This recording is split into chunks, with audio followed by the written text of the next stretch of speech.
ये आपके सिलेबस का सबसे इम्पोर्टेंट टॉपिक है, मतलब सबसे काम में आने वाला है। और आगे, अभी नहीं, आगे कहाँ काम आएगा ये हम आपको बता देते हैं। ये आपको ज़रूरत पड़ने वाला है लॉ ऑफ टोटल प्रोबेबिलिटी में एंड बेज थ्योरम में। बेज थ्योरम का, बेज साहब का जो कॉन्सेप्ट है तो इसी को लेकर के है। बेज साहब का जो डेफिनेशन स्टार्ट होता है तो इसी इसी लाइन से ही स्टार्ट होता है। उसके लिए कंडीशन होना चाहिए कि इवेंट जो है म्यूचुअली एक्सक्लूसिव एंड एग्जॉस्टिव होना चाहिए। स्टूडेंट जितने भी बच्चे लोग होते हैं तो ये सब बातों को इग्नोर कर देते हैं, डायरेक्ट टॉपिक पे चले जाते हैं, और जब वो टॉपिक नहीं समझ में आता है तो बोलते हैं ये चैप्टर ही बेकार है या बहुत हार्ड है।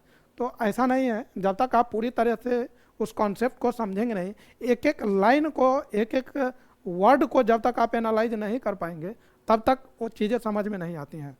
और बेज थ्योरम बहुत ही बेहतरीन टॉपिक है, बहुत ही इंपॉर्टेंट टॉपिक है एग्ज़ाम पॉइंट ऑफ व्यू से। जो जेई का एग्ज़ाम देने वाले हैं उनको भी, और बोर्ड का एग्ज़ाम देंगे उनको भी।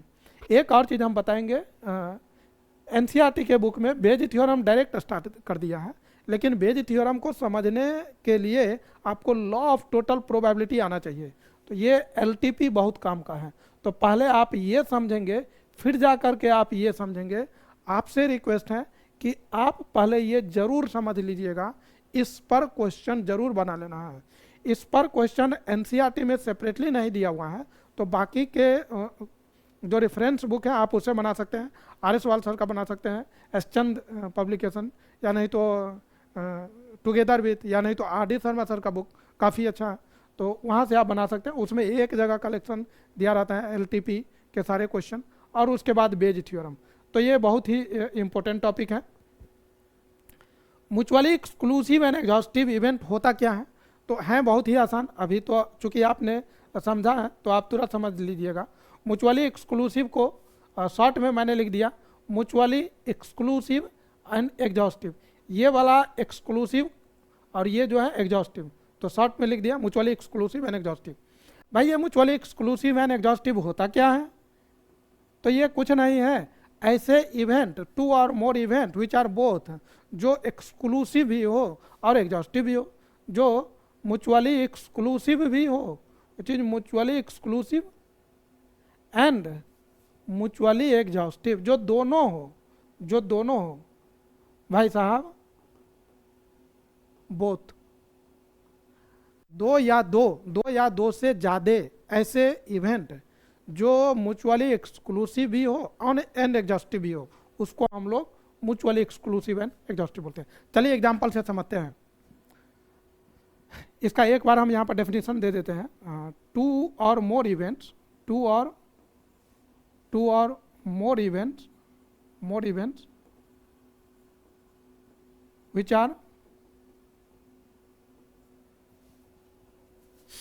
which are both mutually exclusive and mutually exhaustive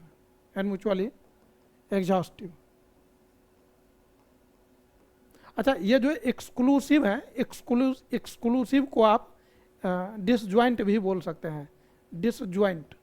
तो आप इसको याद रखिएगा। डिसज्वाइंट कहने का मतलब इसका वेन डायग्राम कुछ ऐसा बनेगा, ध्यान से समझिएगा।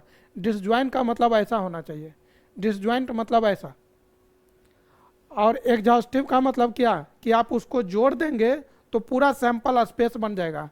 भाई साहब आप उसको ऐड कर देंगे, जैसे मान लीजिए ये वाला इवेंट, ये पूरा, और दूसरा देखिए, दूसरा ये पूरा, तो इस दोनों को यदि हमने मिला दिया, ये इधर वाला E1 मानिए, इधर वाला E2, और ये पूरा क्या दे दिया, ये पूरा दे दिया हमको सैंपल स्पेस। तो ये कहना चाह रहा है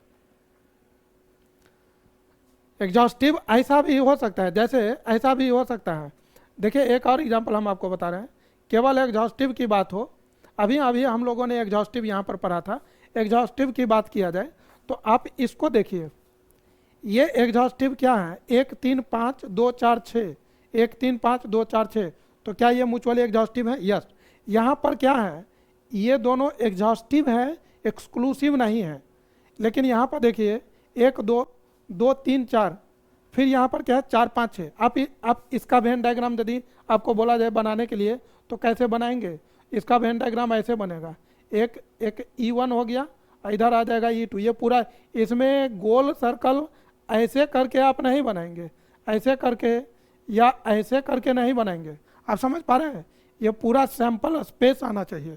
लेकिन जब इसका वेन डायग्राम बनेगा तो इसका वेन डायग्राम कुछ इस तरीके से बनेगा, ये और इसमें कुछ पार्ट, इसका कुछ पार्ट जैसे 1 2 है, अब बी का कुछ पार्ट इसमें है, तो जैसे इसमें यहाँ से ये इधर ये था, तो ए ये वाला बी हुआ, और ये वाला पार्ट मान लीजिए आपको यहाँ से यहाँ तक सी हुआ। देखिए ये वाला ये सी है, दिस इज सी,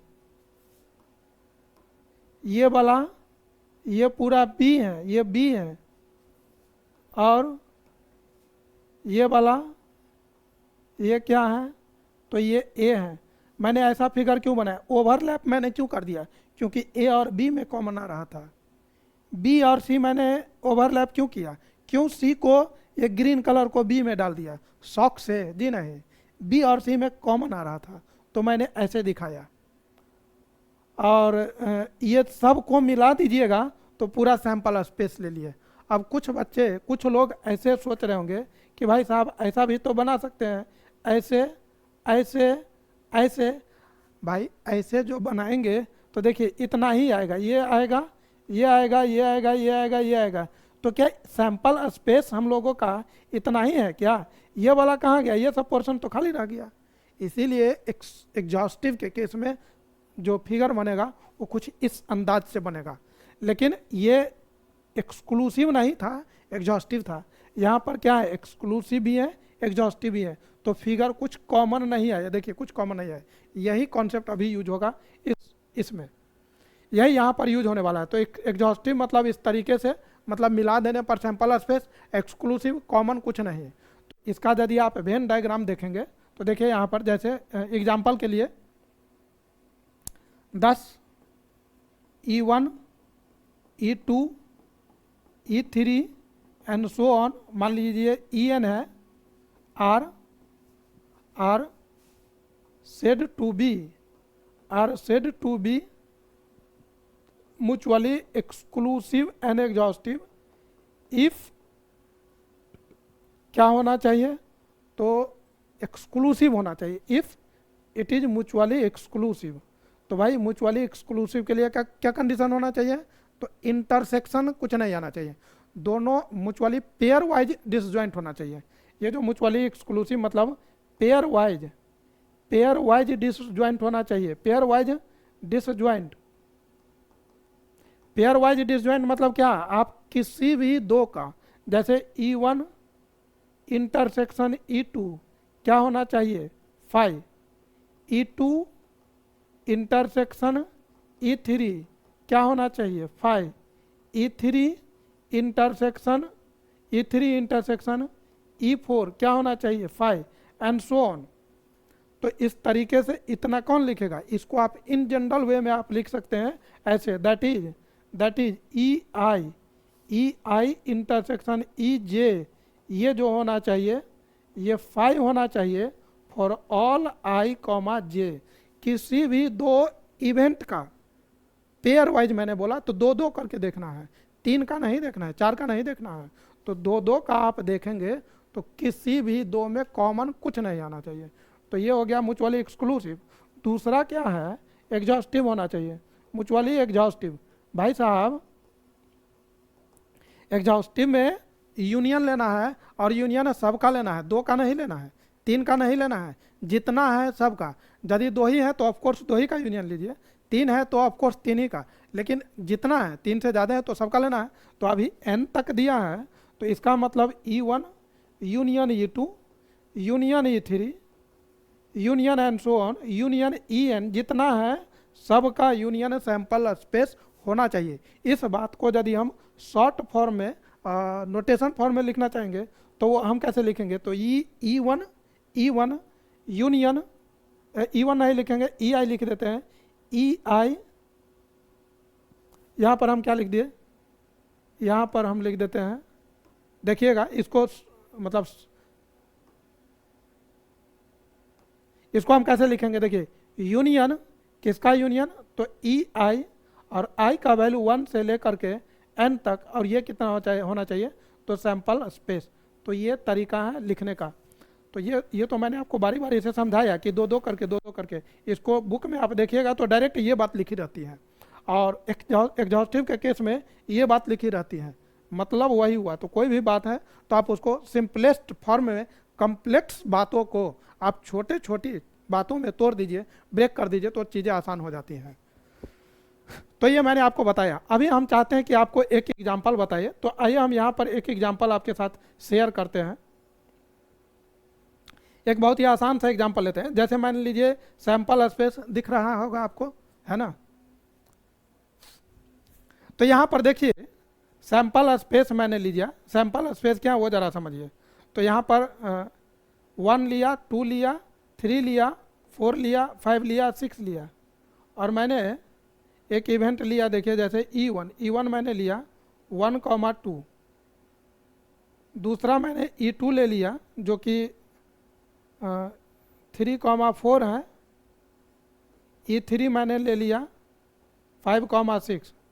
अब ज़रा आप समझिए यहाँ पर E1 है ना, ये मैंने लिया।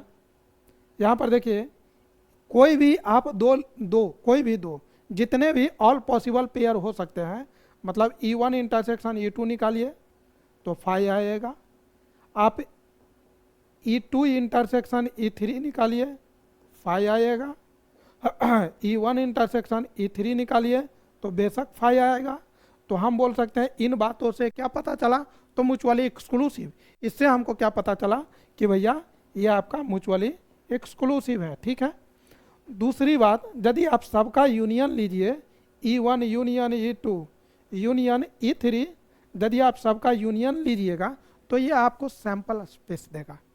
तो हम बोल सकते हैं कि क्या हुआ, सो E1 E2 एंड E3 ये जो है आपका mutually exclusive and exhaustive event है।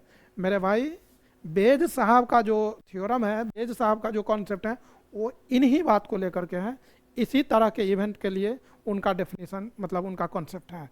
तो आप उसको अच्छे से आपको समझ लेना चाहिए। यदि म्यूचुअली एक्सक्लूसिव एंड एग्जॉस्टिव का हमको फिगर बोला जाए, वेन डायग्राम बना करके दिखाइए, तो इसका फिगर कुछ इस अंदाज में बनेगा। आप देखिए इसका फिगर कैसे बनेगा। इसका फिगर यदि बनाना है तो हम ऐसे बना देंगे कि लेट से इट इज E1, भाई ये E2 है एंड ये E3 है। मान लीजिए इस तरह से E3 है ना, और इस तरह से चलता जाएगा, और ये कहाँ तक चला जाएगा, En तक। तो E1 अलग है, E2 अलग है। E1 E2 में कुछ कॉमन नहीं है, E3 में कुछ कॉमन है, समझ रहे हैं। E2 E3 में कुछ कॉमन है, ये अलग है, ये अलग है, ये यहीं से यहाँ तक है, ये E1 हो गया। अभी E2 क्या हुआ है, E2 देखिए यहाँ से ये, इसमें कहाँ कुछ कॉमन है, ये अलग है। और E3 अलग हुआ। E3 कौन हुआ भैया, E3 ये हुआ, कहाँ कॉमन है, तो सब अलग अलग है ना। ये आपका अलग है, ये भैया अलग है, En अलग है।